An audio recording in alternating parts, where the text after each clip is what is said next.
Special shout out to all my patrons.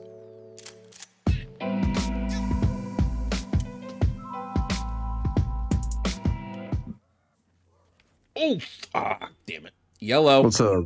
What's poppin'? How you doing? Chilling. What are you here to talk about?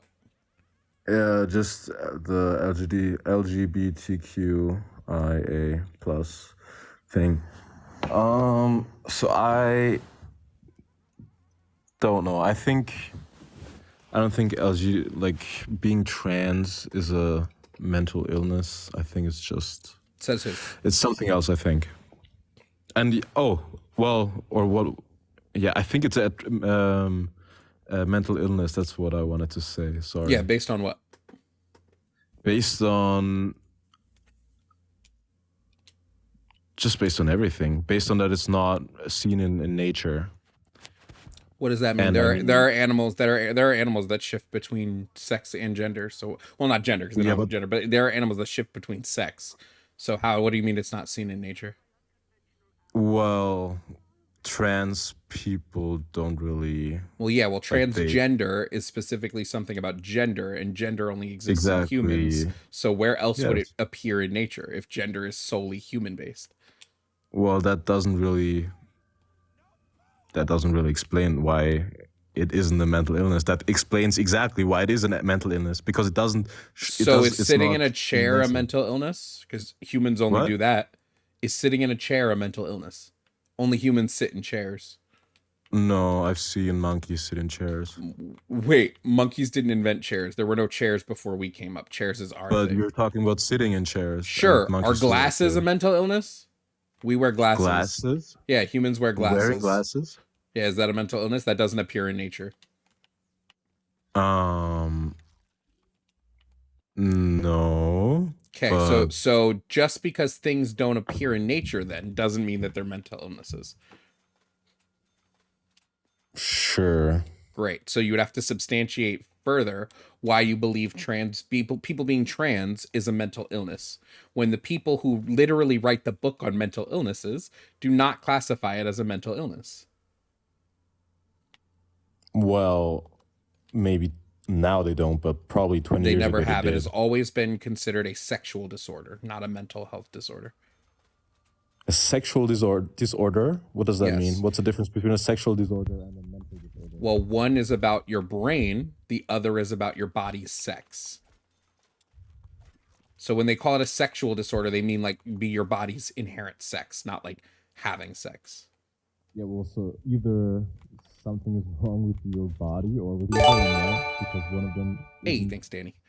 No. So what happens is they recognize that when you have gender dysphoria, which, by the way, that's what is considered a disorder, not being trans. Trans is not considered a disorder, only having gender dysphoria is. What happens is when you have gender dysphoria, you have a marked incongruence between your sex and your gender. And those things do not align. So that's where the disorder comes in. But the treatment for gender dysphoria is to allow your sex to align with your the gender that you identify as. So we'll do things like gender reaffirming care to align that to treat gender dysphoria. I know that's exactly the point that I'm arguing. But you're explaining the baseline, which isn't really like an argument for or against the topic, you know. Well, wait, you made a claim that has no backing. That's exactly what I was saying. You're saying gender dysphoria means basically being in the wrong body. No, it does not mean being in the wrong body. It means having an incongruence and an adverse feeling to your body. But that does not mean you're in. No, most trans people that I have spoken with do not talk about it as I was in the wrong body. It's just that their body feels off to them and they need help to correct it. It's the same way when like people go to the gym. That's a form of affirming care towards your body. Or when people have other types of plastic surgery. These are other forms of care. And we can even look at it in like other forms of gender affirming care. Like when a cis woman shaves her legs. That is a marked form of gender affirming care, because hairy legs to her does not feel right in her womanness. So she shaves them. Sure. But Yeah, so I think it's either you're saying that the scientists say that basically the disorder is that, or the problem is that they're like something is wrong with their body basically, and they need to like make it right, and not that something is wrong with their mind and they need to make it right They because one of them wouldn't doesn't match they up, wouldn't right? even categorize it as something is inherently wrong with their body. That But it I doesn't wouldn't matter. But categorize listen to it what I'm saying. that I am listening to what you're saying, and I wouldn't Yeah. categorize it So in these ways because I think categorizing it in these ways is harmful when it's not really about something being wrong with your body, because there are plenty of trans people that enjoy the bodies they're in and don't do anything to change the bodies they're in. However, if you have gender dysphoria, you have a marked incongruence with your sex. So it's not so much that there's like something wrong with your body. It's just not matching up with your gender identity, and so you would go through okay, affirming okay, care to okay. help that. Well, then I mean sex. Then I mean sex. But you mean there are trans people that what? There are trans Trans? people who do not have gender dysphoria. Gender dysphoria is a very specific diagnosis that's A, really hard to get, and B, requires a meeting a lot of criteria that most trans people would not meet. Mm-hmm. Uh-huh. Interesting. Yeah. I don't know. I don't know what to say, man. I yeah, I think it's just in society you get like you're born and then you see how other people behave and what like gender roles are expected of you and how if you're a boy and you probably know that you're a boy like with the age of like 5 or something that you know that certain things are expected of you and um if you in some way can't satisfy these things or are not treated properly, I think that you'll think, oh my God, something's wrong with me. And then, yeah, If that were the case, why are any trans children born to conservative households? because they're probably more strict about everything. And so they have more pressure. That does not line up with what you just said. Well, if they have more pressure to conform to those like gender roles and they can't fulfill them in some way or form, then they'll feel more guilty and feel something is wrong with them even more. Why would they You know? feel guilty about parents that are allowing them to live as like a man or a boy or a girl?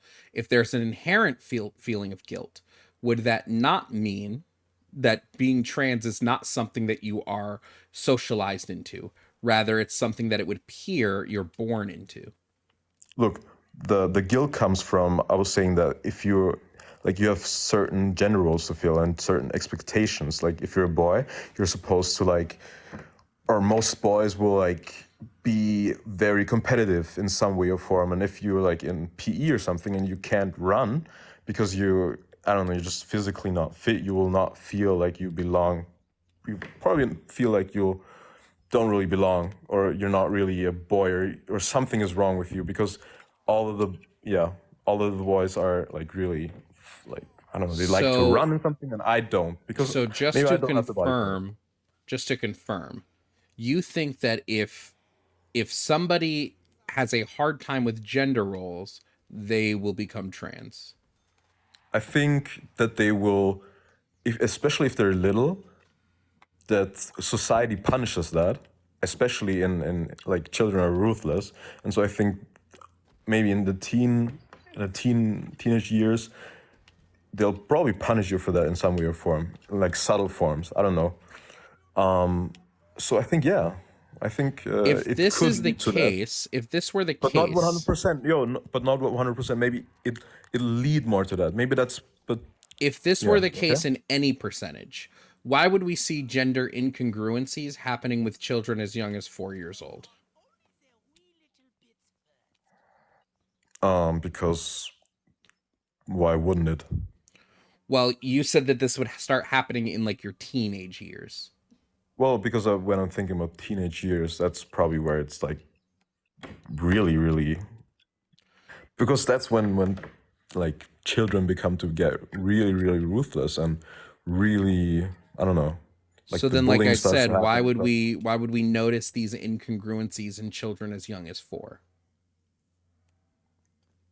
Well, because it can start earlier than that, probably because So do you think that these 4-year-olds parents are trying to force them into specific gender roles at 4? you, for sure. What gender roles do 4-year-olds have to navigate? Can you think of something yourself? You're a smart guy. You're making the claim, not me. Yeah, I know, but I'm So asking you as like a substantiate the human being. claim. Yeah, for sure. Like liking certain colors. Um, yeah, liking certain colors, and like you're a boy, you have a dad, so you're gonna want to be like your dad, and you want to act like your dad and stuff. He's more of a role model to you than probably your mom. So it feels like this conversation has gotten away from you, and you Why? started making claims that you're unable to back up. So now you're just sort of saying things.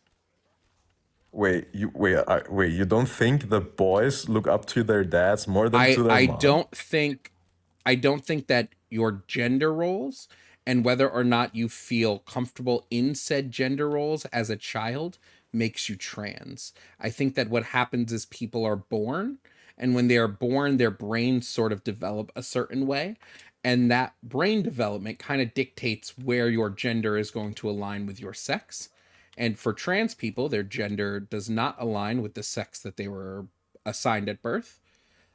Okay. I think it has nothing to do with whether or not their parents think they're doing well in the gender roles that their parents are prescribing them. I think that has zero to do with being trans. Well, it's not about only their parents. Also, do you think that the brain somehow develops separately from society and separately from their parents and separately from their environment? No. It all has to do with their environment. And so I don't know how you can exclude that from that argument right now. Well, I think It's to kind of weird. claim that the brain is not a neurosocial thing would be silly. So obviously, I would not Exactly. claim that the brain is not neurosocial. But I don't think there is a link to something a parent can do that will then make their kid trans or not. I think that's going to happen one way or another, whatever you want it to be. And You think so? I don't think that there's any way anybody in society can influence that. Otherwise, conversion camps would work, but they don't. Not really. Like, because what I was seeing and what my hunch is on why all that is wouldn't really be explained with, or Well, yeah, I think that your would. hunch can't be explained because it's a bad hunch. Yeah, well, I explained it to you. I don't know. Yeah, but it has no backing in like anything. It's not backed by Um, sociology. It's not backed by neurology. It's not backed by psychology. I don't yeah, know what because would though back your all claim. those, I'm sorry, but the field of psychology isn't really a very I don't know. It doesn't, like, we really don't know a lot about the human society, like human psychology. We really don't. I think that's what people say when they know nothing about the field of psychology. Yeah, you think so? So Yes. okay. Yes. I think All right. people say that all the time, but psychology is a very intricate field with a Is it? lot of research, like a metric ton of it. Yeah, it has a lot of research. Still, we just don't really know. I think we know a lot, but I don't think everything. Like, not a lot. Not no. It's hard to explain, but yeah. If you knew that much, then mental illnesses wouldn't be as big of a problem, I think. No, it's And mental knowing a lot that illnesses would. means we know how to treat mental illnesses. Mental illnesses are Do still we? going to happen. Yeah, yes, we know how to treat mental illnesses. Yeah, I want to know the like conversion rate about how successful treatments are in social Oh my god. illnesses. Sorry, mental What is illnesses. your metric for success in treating a mental illness? Yeah, like that somebody says, okay, now I don't have that disease Well, wait, anymore. I said treat, not cure. Well, what's the difference? Well, I don't think we will It ever doesn't get know worse. enough to Is that cure it? mental illness. I don't think we will Okay. ever be able to cure it, but we can treat it. And we've gotten very good at treating mental illnesses. But there are people that were cured from mental illnesses. Who? James Smith. I don't know the names, but there are a lot of people that are You just made up a name.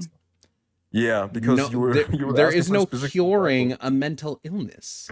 You treat what are you saying? Of course. No, you don't cure mental illnesses. That's not how they work.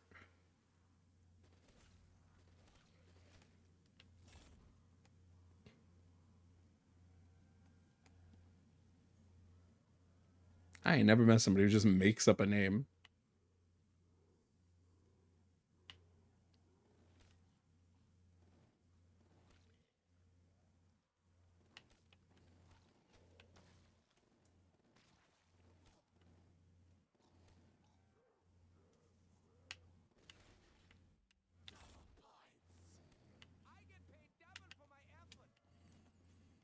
I don't even know that I would necessarily. I mean, I guess you can recover from mental illnesses, but I'd be very careful about that phrase too.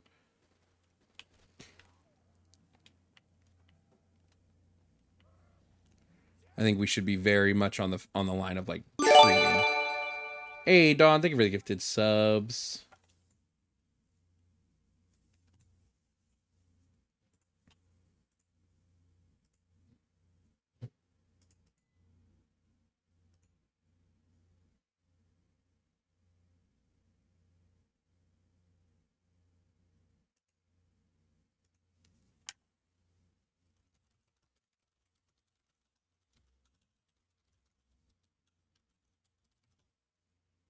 All right, well, we're going to move on.